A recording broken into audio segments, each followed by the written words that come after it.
So, welcome back to your injury toolbox. Now, Shane and I have been chatting over the last couple of days, and the two areas that I think we're going to add into some of those mobility, rehab type drills as far as your injury toolbox is concerned are the hip and the upper back.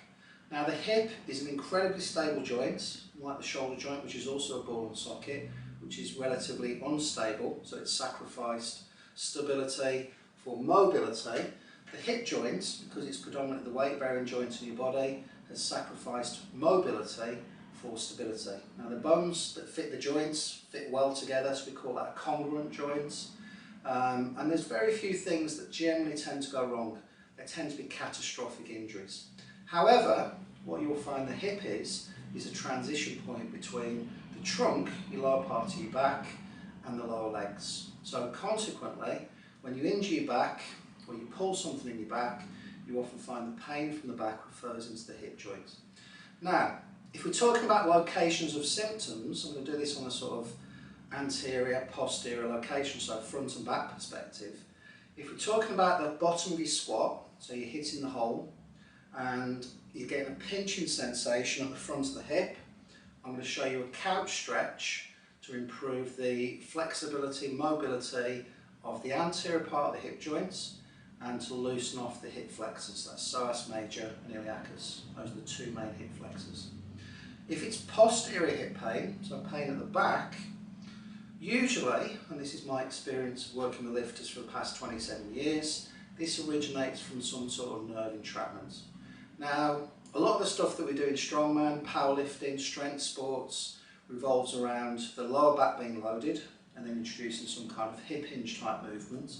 And that puts a lot of pressure onto the bottom of your back, that puts pressure on the discs, it creates a little bit of inflammation into the back, and as a consequence of that, you start to get some nerve irritation. Now typically, the brain's not very good at detecting nerve irritation. So what it feels like you've got a tight glute, or you've got a tight glute and a tight hamstring, more so on one side than the other side. You tend to find you've stretched it, you've got little cross balls in there, you've got your foam rollers, and you've rolled around, and that gives you some temporary relief, but it's not long standing. So for that, I'm going to show you a McKenzie exercise, which is a way of taking the pressure from your back. So most of the movements we do in strongman and powerlifting are based on forward flexion, so we become almost averse to going back into extension. So the first movement is going to be a McKenzie, and this can either be a rest position, or it can be an active mobilisation prior to lifting. And the second movement I'm going to show you is a flossing movement to try and get those nerves, those things that feel tight in your glute and your hamstring, gliding properly, so that when you hit depth, you're not stretching the nerve is actually gliding. So piece number one, if you have that pinching sensation in the front of the hip, in the hole of your squat, try this. So foot against the wall, bring yourself into a lunge position, so the closer your knee is to the wall, the more intense the stretch becomes. Now the common mistake people make here is they hyperextend back. What I want you to try and do is keep your rib cage down and push forward from your hips. So actually the movement's coming from your pelvis as opposed to extension through your spine. Now in this position, if it's pre-workout, you're going to spend 30 seconds in this position and then test and retest, body weight squat, see if it pinches, if it's resolved things, perfect. If it hasn't, get in touch. And then if it's post-workout, you can camp out in this position for a lot longer. So if it's giving you some symptomatic relief, you might find introducing this as a daily mobility, spending up to 2 minutes in this position on both sides will go a long way to improving both the mobility through the front of the hips and the pinching, reducing the pinching sensation in that hip flexor muscle. So this is McKenzie 2. This is what we call the Sphinx position. Now this isn't something I would do pre-training, because what we're trying to do here is just let everything relax. This is something I do of an evening if you have a flexion sensitive back. So when you bend forwards, you get some pain into your back.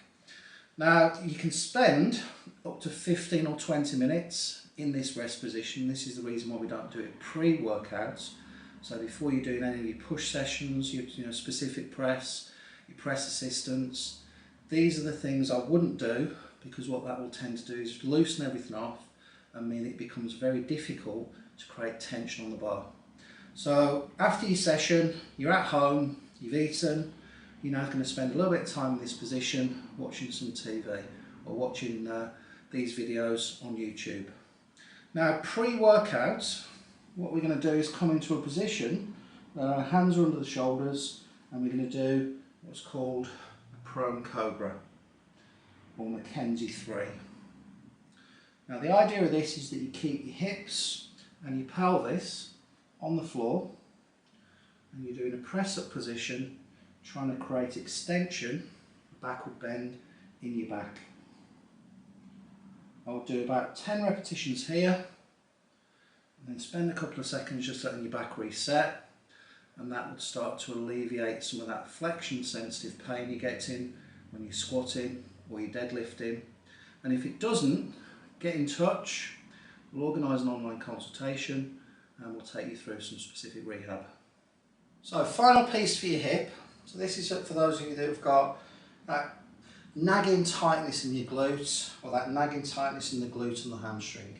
Now this is a special test that we use to work out whether somebody's got nerve entrapment, but it works really well as a flossing exercise. So starting position, you're going to sit up nice and tall, rib cage down, so we're organising our spine, and then on your affected side we're going to basically try and bring the leg up to the point where the leg is fully straight. Now for some of you, you won't be able to get to full extension because that will start to pull either into your back or into your glutes. So simply work up to the point where you're getting those symptoms. As it starts to ease, you'll be able to bring yourself higher and higher up into the range.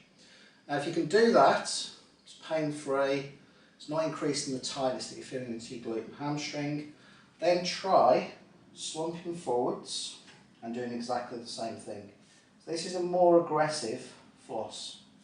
This is orthopaedically called a slump test. Now again, as you get to here, if that gets tight, you're going to lift your head and then bring your head down again. So this is taking a little bit of tension out of the nervous system by lifting your head and taking the stretch out of the cervical spine. And this is your more advanced position. Now there's nothing to be gained from rushing with these. If you've got nerve symptoms, nerves unlike muscles don't like to stretch. If you continue to stretch a nerve, you'll just piss it off and that glute hamstring will feel tighter. So slowly, build yourself into the range. Start with the easy variation, then move into the slightly more advanced, and this should offer you an opportunity to floss, to get that nerve moving before you squat, before you deadlift.